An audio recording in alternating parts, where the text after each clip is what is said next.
अस्सलाम वालेकुम। हम जो है चैप्टर नंबर 3 पढ़ रहे थे, वेस्पर थ्योरी। हमने लास्ट टाइम जो है वो भी 3 टाइप पढ़ी थी, ठीक है, जिसमें सल्फर डाइऑक्साइड और सल्फर ट्राइऑक्साइड पढ़ा था। आज हमारे पास है AB4 टाइप। इसमें क्या होता है कि हमारे पास एक सेंट्रल एटम है, जैसा कि ये कार्बन है। अब वो सेंट्रल एटम जो है ना, वो 4 फोर्थर एटम्स के साथ क्या होता है, बाउंड होते हैं, कि इसमें लोन पेयर कोई भी नहीं होता। तो इसका मतलब इसमें क्या होंगे, 4 हमारे पास इलेक्ट्रॉन पेयर होंगे। तो मॉलिक्यूल जो है उसमें क्या होगा कि वो कंटेन करेगा 4 इलेक्ट्रॉन पेयर। और वो चारों के चारों इलेक्ट्रॉन पेयर कौन से होंगे, वो हमारे पास जो है बॉन्डिंग इलेक्ट्रॉन पेयर होंगे, ठीक है। और लोन पेयर जो है वो इसमें कोई भी नहीं होगा। और ये जो शेप है, ये शेप कौन सी होगी, टेट्राहाइड्रल। जब लोन पेयर नहीं है तो एक्चुअल शेप जो है वो भी हमारे पास क्या होगी, टेट्राहाइड्रल। अब कौन से एटम्स जो हैं वो इस तरह की ज्योमेट्री शो कर सकते हैं, जो फोर्थ ग्रुप के होते हैं, कार्बन फैमिली, क्योंकि उनके वैलेंस शेल में 4 इलेक्ट्रॉन होते हैं। और वो चारों के चारों अगर बॉन्ड बनाने में इन्वॉल्व होंगे तो वो हमारे पास टेट्राहाइड्रल ज्योमेट्री शो करेंगे। और ये जो टेट्राहाइड्रल ज्योमेट्री है, इसमें बॉन्ड एंगल 109.5 का होता है, ठीक है। तो अगर हम देखें टेबल से भी, तो हमारे पास मॉलिक्यूल है मीथेन, जिसमें टोटल जो है इलेक्ट्रॉन पेयर कितने हैं, 4। और वो चारों के चारों कौन से हैं, बॉन्ड पेयर, लोन पेयर कोई भी नहीं है। तो इलेक्ट्रॉनिक और एक्चुअल ज्योमेट्री दोनों ही क्या हैं, दोनों ही टेट्राहाइड्रल ज्योमेट्री हैं। और ये कौन से एलिमेंट शो करते हैं, फोर्थ ग्रुप के जो एलिमेंट्स हैं वो AB4 टाइप को शो करेंगे। अब ये AB4 टाइप की ही हमारे पास एक और टाइप है, जिसमें अब एक लोन पेयर आ जाते हैं, ठीक है। अगर देखें तो हमारे पास क्या होगा कि एक सेंट्रल एटम है। अब सेंट्रल एटम जो है वो 3 बॉन्ड बना रहा होगा, तो मतलब उसके 3 इलेक्ट्रॉन बॉन्ड बनाने में यूज हो रहे होंगे। और एक पेयर इलेक्ट्रॉन का उसमें लोन पेयर की शक्ल में होगा। तो मतलब टोटल जो है वो 5 इलेक्ट्रॉन होंगे सेंट्रल एटम के, ठीक है, जो कि इन्वॉल्व होंगे ज्योमेट्री में। तो 5 इलेक्ट्रॉन है सेंट्रल एटम के, इसका मतलब कि जो सेंट्रल एटम है वो पांचवें ग्रुप का होगा, जो कि AB4 की टाइप शो करेगा, जिसमें एक लोन पेयर मौजूद होगा। जैसा कि हमारे पास नाइट्रोजन है। अब नाइट्रोजन पांचवें ग्रुप का होता है, इसके वैलेंस शेल में 5 इलेक्ट्रॉन होते हैं, ठीक है। अब ये क्या कर रहे हैं, यहाँ पे 3 हाइड्रोजन के साथ बॉन्ड बना रहे हैं, ठीक है। तो पीछे 2 इलेक्ट्रॉन बचते हैं, वो इसमें किस शक्ल में होंगे, लोन पेयर की शक्ल में होंगे।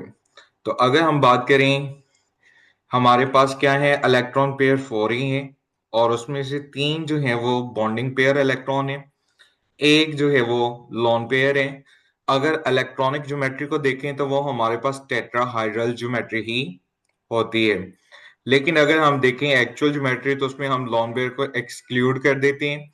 तो उसको निकाल के हमारे पास जो शेप बनती है वो है ट्राइगोनल पैरामाइडल, ठीक है। और एक लोन पेयर आने की वजह से जो बॉन्ड एंगल है वो रिड्यूस हो जाते हैं 109.5 से कितना, 107। तो ये हमारे पास थी AB4 की टाइप, जिसमें क्या है, एक लोन पेयर है। अब आगे फोर्थ हमारे पास से ऐसी टाइप। तो इसमें एक और भी एग्जांपल है। अगर हमारे पास जो है ना वो नाइट्रोजन जिस तरह है, इसमें ये हाइड्रोजन है ना, तो हाइड्रोजन आने की वजह से हमारे पास बॉन्ड एंगल 109.5 से 107 हुए। अगर हाइड्रोजन की जगह पे ज्यादा इलेक्ट्रॉन एक्टिव एलिमेंट लग जाते हैं, फ्लोरीन जैसा कि है, तो अगर इलेक्ट्रॉन एक्टिव एलिमेंट आते हैं जिसकी इलेक्ट्रॉन एक्टिविटी ज्यादा होती है, तो ये बॉन्ड एंगल जो है ना वो क्या होगा, फोर्थर रिड्यूस हो जाएगा। वो 107 से भी क्या हो जाएगा, कम हो जाएगा। ये हमने पास्टलेट्स में पढ़ा था कि हाई इलेक्ट्रॉन एक्टिव एलिमेंट आने की वजह से जो लॉन्ग पेयर होगा उसकी रिपल्शन ज्यादा होगी, जिसकी वजह से बॉन्ड एंगल फोर्थर रिड्यूस हो जाएगा।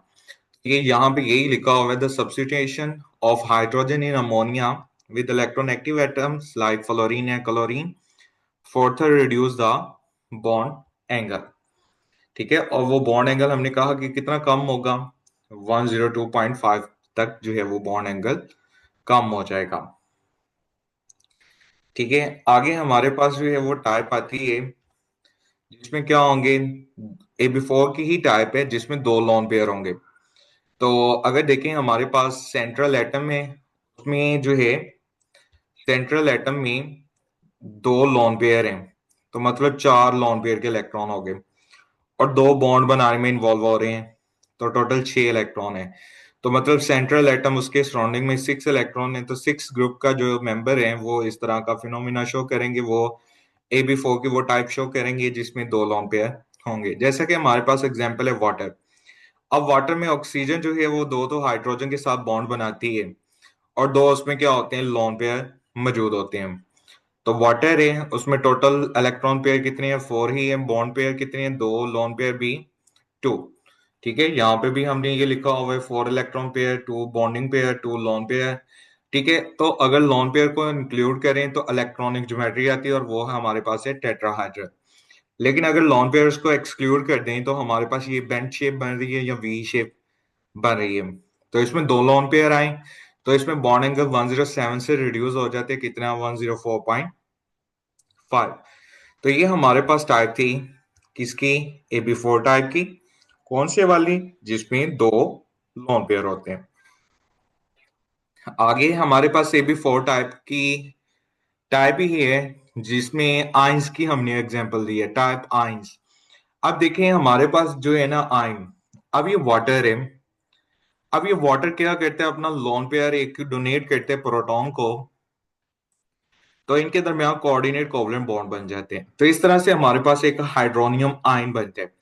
तो वाटर जो है उसमें ऑक्सीजन ने क्या किया, एक लोन पेयर डोनेट कर दिया, तो उसके पास एक लोन पेयर पीछे बचता है, तो 3 हाइड्रोजन के साथ बॉन्ड बन जाते हैं।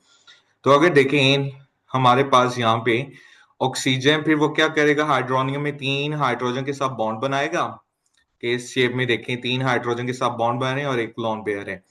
तो हमारे पास टोटल जो है वो 4 ही चीजें हैं। ठीक है, इलेक्ट्रॉन पेयर 4 ही हैं, यहाँ पे आ रहे हैं। तो इसका मतलब जो इलेक्ट्रॉनिक ज्योमेट्री होगी वो क्या होगी, टेट्राहाइड्रल ही होगी। लेकिन एक्चुअल जो है वो लोन पेयर को एक्सक्लूड करेंगे तो वो क्या आएगी, ट्राइगोनल पैरामाइडल शेप। इसी तरह हमारे पास अमाइड आयन है, NH2 आयन। अब उसमें क्या होता है कि अमाइड आयन नेगेटिव है, तो उसके पास नाइट्रोजन के पास इलेक्ट्रॉन होते हैं। ठीक है, वो गेन करते हैं। तो नाइट्रोजन जो है उसके पास जो है वो 5 इलेक्ट्रॉन होते हैं वैसे। जब नेगेटिव साइन आए तो उसके मतलब उसके पास 6 इलेक्ट्रॉन है। तो अब नाइट्रोजन जो है वो दो बॉन्ड बना रहे हैं हाइड्रोजन के साथ, तो पीछे 4 उसके इलेक्ट्रॉन बचते हैं, तो वो दो लोन पेयर की शक्ल में होंगे। तो अगर देखें नाइट्रोजन में दो लोन पेयर आ गए और दो ही क्या है, बॉन्ड पेयर। तो टोटल 4 चीजें हैं, तो इसका मतलब इसकी ज्योमेट्री क्या होगी, टेट्राहाइड्रल। लेकिन अगर लोन पेयर को आप एक्सक्लूड कर दें तो पीछे हमारे पास इसकी वी शेप बनती है। तो दो लोन पेयर की वजह से इसका बॉन्ड एंगल जो है वो क्या होते हैं, 104.1 जो है ये हमारे पास इसका बॉन्ड एंगल होता है। तो ये हमारे पास सारी थी AB4 टाइप। आगे हमारे पास आ जाते AB5 टाइप। इसमें क्या होगा कि सेंट्रल एटम है वो 5 के 5 जो है वो क्या करेगा, बॉन्ड बनाएगा। तो वो हमारे पास AB5 टाइप आएगी। तो इसमें क्या होगा, फिफ्थ ग्रुप के मेंबर्स जो हैं वो इस तरह का फिनोमिना शो करेंगे। तो हम कहेंगे टोटल इलेक्ट्रॉन पेयर कितने होंगे, 5। और 5 के 5 ही बॉन्डिंग पेयर्स होंगे। आगे ये IF5 लिखा हुआ है। ठीक है, यहाँ IF3 इसको हम देखते हैं। IF5 जो है आयोडीन है ना, तो उसमें आयोडीन में 7 इलेक्ट्रॉन होते हैं, तो वो अगर 5 फ्लोरीन के साथ जुड़ेगा तो उसमें एक लोन पेयर होगा। ठीक है, तो उसमें हमने कहा 5 बॉन्डिंग पेयर होंगे और एक लोन पेयर होगा। और IF3 में देखें तो वो 3 बॉन्ड बना रहा होगा, तो पीछे जो है वो 4 इलेक्ट्रॉन दो लोन पेयर की शक्ल में होंगे। ठीक है, लेकिन जो हमारे पास ये PCl5 है इसकी हम बात कर रहे हैं कि इसमें 5 इलेक्ट्रॉन पेयर हैं, 5 के 5 ही बॉन्डिंग पेयर हैं, और उसमें कोई लोन पेयर मौजूद नहीं है। और अगर इसकी शेप देखें तो वो हमारे पास कौन सी है, ट्राइगोनल बाइपैरामाइडल ज्योमेट्रिक। और इसमें बॉन्ड एंगल्स क्या होते हैं, 120 और 90, ये दोनों एंगल्स इसमें मौजूद होते हैं। तो हमने कहा कि अगर IB5 हो, ठीक है, IF5 हो तो उसमें क्या होगा कि ये हमारे पास ना IF5 ये AB6 की टाइप बन जाती है।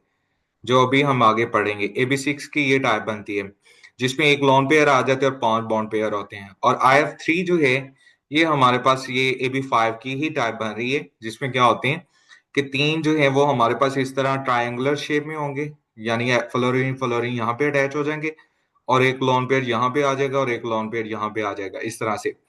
तो ये हमारे पास इसी की टाइप बन जाएगी। तो उसमें क्या 2 लोन पेयर्स होंगे और IF5 जो है वो हमारे पास नेक्स्ट AB6 की टाइप बनेगी। आगे हमारे पास आ जाते हैं, ये आयोडाइडाइन है, ये भी AB5 की ही एग्जांपल है। इसमें देखें अभी हमने कहा आयोडीन, आयोडीन जो है ना वो ट्राइआयोडाइड, उसमें क्या होगा कि ये एक सेंट्रल आयोडीन है, ये इधर एक आयोडीन के साथ जुड़ा हुआ है और एक यहाँ पे आयोडीन के साथ जुड़ा है। आयोडीन के पास टोटल जो है वो कितने इलेक्ट्रॉन होते हैं? 7। लेकिन ट्राई आयोडाइडाइन में उसके पास जो है वो क्या होंगे, वो 2 बॉन्ड बनाएगा और साथ में उसके पास क्या होंगे, 3 लॉन पेयर होंगे। तो मतलब उसके पास सेंट्रल एटम के पास टोटल जो है वो उसके सराउंडिंग में 8 इलेक्ट्रॉन्स होंगे। वैसे अगर हम बात करें तो उसके पास टोटल 10 इलेक्ट्रॉन होंगे। तो ये हमने इस चैप्टर के शुरू में पढ़ा था, एक्सटेंडेड ऑक्टेट रूल, उसमें ये आयोडाइड जो है हमने पढ़ा था।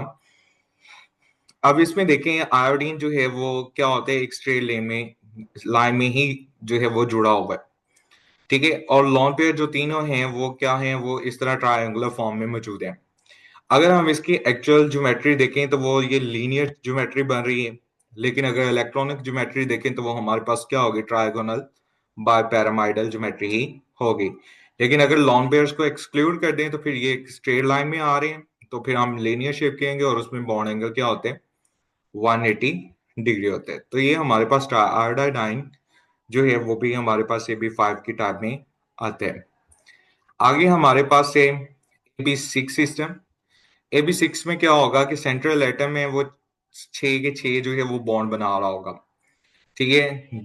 तो मॉलिक्यूल्स कंटेनिंग 6 इलेक्ट्रॉन पेयर, और वो 6 इलेक्ट्रॉन पेयर जो है वो 6 के 6 बॉन्डिंग पेयर होंगे और उसमें लोन पेयर कोई भी नहीं होगा। ज्योमेट्री ऑक्टाहाइड्रल होगी और उसमें 6 के 6 बॉन्ड एंगल्स जो है वो 90 डिग्री के होंगे।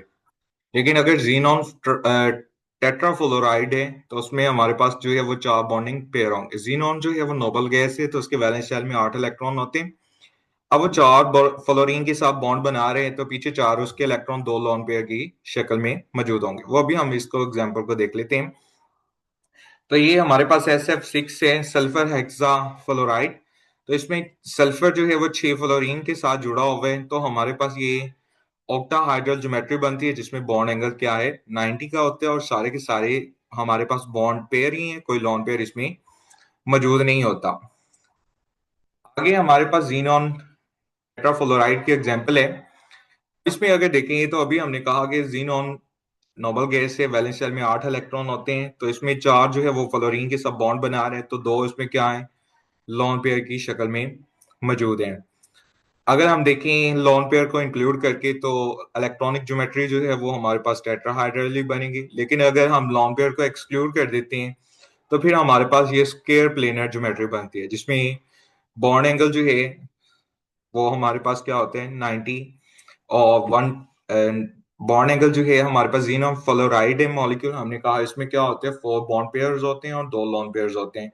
Loan pair remain at fourth distance at angle of 180 के। लॉन पेयर जो है वो 180 डिग्री पे ही मौजूद होते हैं। लेकिन जब लॉन पेयर को हम एक्सक्लूड करते हैं तो हमारे पास स्क्वायर प्लेनर ज्योमेट्री बनती है जिसमें बॉन्ड एंगल जो है वो 90 डिग्री का ही होता है। Excluding the lone pair, the actual shape of xenon tetrafluoride is square planar with all xenon fluoride angles are equal to 90। तो ये हमारे पास थी xenon ट्राई टेट्राफ्लोराइड। आगे हमारे पास इसकी ना एप्लीकेशन आ जाती है ड्रग एनालिसिस में, या हमारे पास ये एप्लीकेशन वेस्पर मॉडल है इन ड्रग डिजाइनिंग। अब इसमें पहले ये कुछ टर्मिनोलॉजीज हैं कि ड्रग्स क्या होते हैं। ड्रग्स जो है हमारे पास ये केमिकल सब्सटेंस होते हैं जो कि किस लिए यूज होते हैं, किसी भी बीमारी को डायग्नोज करने के लिए या उसको प्रिवेंट करने के लिए। अब एक टारगेट या सबस्ट्रेट क्या होते हैं कि ये हमारी बॉडी में स्पेसिफिक पॉइंट्स होते हैं जहां पे जाके ड्रग्स जो हैं वो एक्शन अपना यानी अपना काम करते हैं। अब लिगेंड्स क्या होते हैं, ये बायोएक्टिव मॉलिक्यूल्स होते हैं through which drugs interact with target और सबस्ट्रेट। यानी ये मॉलिक्यूल्स होते हैं बायोमॉलिक्यूल जिनकी मदद से जो ड्रग है वो टारगेट या सबस्ट्रेट के साथ अटैच होते हैं। अब ये रिसेप्टर्स क्या हैं? ये प्रोटीन्स होते हैं that receive and respond the ligand through binding. अब ये कौन से हो सकते हैं? ये एंजाइम्स हो सकते हैं, रिसेप्टर प्रोटीन्स, न्यूक्लिक एसिड, या डिफरेंट सेलुलर पाथवे। अब specificity of drug or ligands refer to the ability of each drug to interact with specific target in the body to different degree. Specificity of drugs or ligands क्या है कि एक specific drug जो है वो एक specific target उसी के साथ जाके एक्ट कर सकते हैं और एक्शन परफॉर्म कर सकते हैं। जिस तरह एक लॉक होता है ना, तो उसमें एक स्पेसिफिक की जो है वो फिट होती है, कोई दूसरी की जो है वो फिट नहीं हो पाती। इसी तरह हमारी बॉडी में रिसेप्टर्स होते हैं, यानी जो एंजाइम्स वगैरह हैं, तो उसके साथ जो है वो लिगेंड जो है या टारगेट मटेरियल जो है, सबस्ट्रेट जो है, वो उस एंजाइम के साथ जाके स्पेसिफिक सबस्ट्रेट ही वो स्पेसिफिक एंजाइम के साथ जाके अटैच होगा, और क्या होगा फिर आगे जो भी रिएक्शन होने वो फर्दर होगा। अगर वो स्पेसिफिक नहीं होगा उसकी शेप का, जिस तरह ये नीचे बना हुआ है, अगर देखें कि ये हमारे पास शेप है, अब इस तरह की ही की जो है वो इसमें फिट होगी, यानी ये वाली की जो है वो ए वाली फिट होगी। अगर बी को फिट करेंगे तो वो रिएक्शन नहीं होगा, तो ए जब इसमें फिट होगी तो फिर क्या होगा? एक्शन होगा। तो ये कुछ टर्मिनोलॉजीज थी। आगे ये किस तरह से काम करते हैं इसको हम देखते हैं। अब होता क्या है, वेस्पर मॉडल का, वेस्पर थ्योरी जो है इसका क्या रोल है इसमें?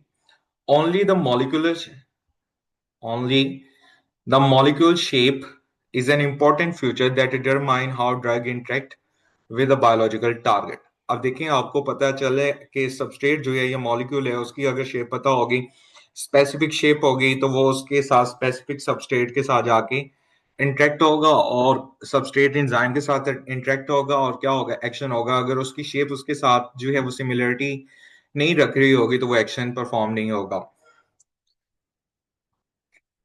तो इसलिए जो है मॉलिक्यूल शेप जो है ये क्या रोल प्ले करती है? Determine how drug interact with biological target. इसके अलावा specific ligands with stable shape can fit into the active site of biological target in a specific key fit or specific law। ये अभी हमने बात की, जिस तरह एक लॉक है उसमें एक स्पेसिफिक की जो है वो फिट होती है, इसी तरह एक स्पेसिफिक एंजाइम जो है उसमें क्या होता है? एक स्पेसिफिक सबस्ट्रेट फिट होते हैं उसकी एक्टिव साइट के ऊपर, और फिर क्या होता है? वो एक्शन परफॉर्म करते हैं।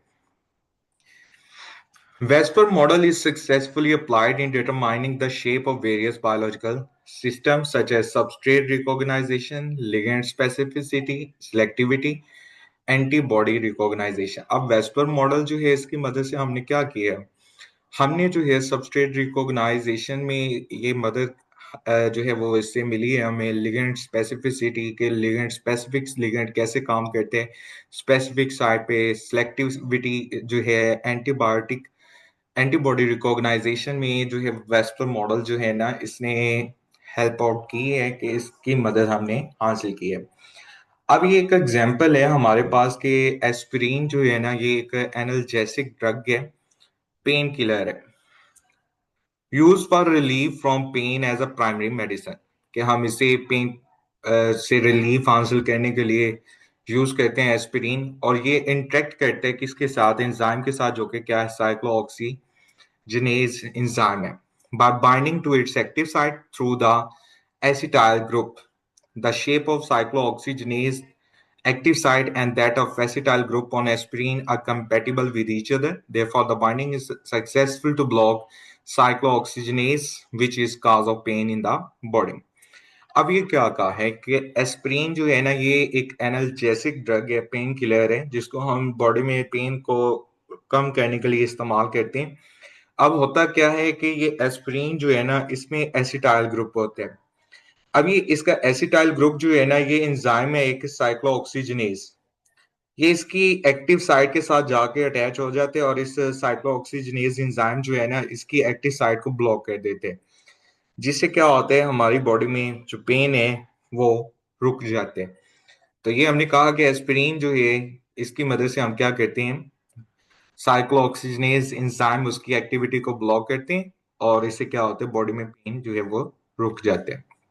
ये हमारी बुक में इसकी डायग्राम बनी हुई है।